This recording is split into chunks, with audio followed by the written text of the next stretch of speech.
Connection by C.D. Reiss. Narrated by Joe Raylan and Christian Fox.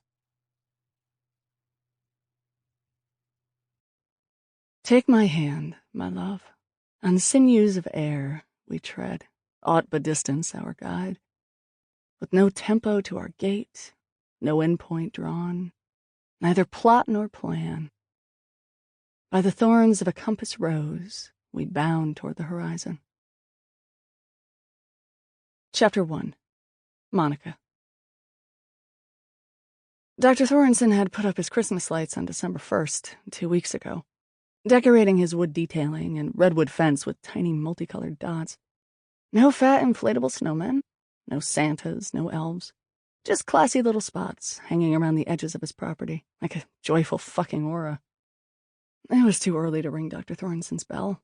He was a single guy in his mid-30s, and it was Tuesday morning. He was probably at his office or the hospital, maybe nuzzling one of the women I saw come around periodically. But I was losing my shit. I couldn't wait another minute, and I'd noticed he kept odd hours.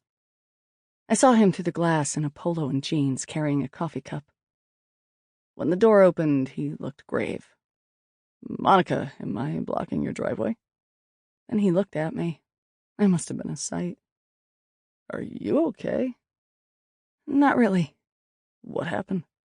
I felt silly, as if I'd become a story he'd tell his friends. I'd become the annoying girl next door. He told me once that he didn't put an MD license plate on his car because he wanted to avoid random advice seekers and neighbors with a sniffle. I laughed with him over the story of the Montessori mother 2 doors down who wanted him to look at her son's scraped knee. So I'd avoided ringing his bell for 5 long, lonely, friendless days. But he was a cardiologist. And when Santa brought me a gift, I figured I shouldn't try to cram it back up the chimney. One long sentence poured out.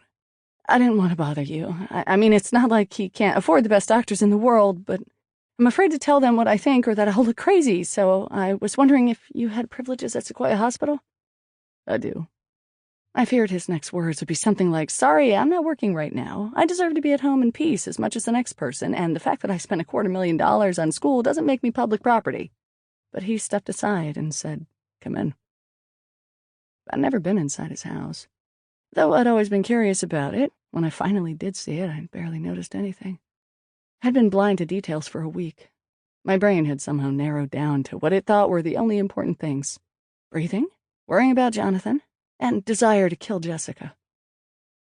But when I passed the living room, flashing lights caught my eye. 3 huge flat-screen TVs were up with a leather chair set positioned to see all of them. Sample complete.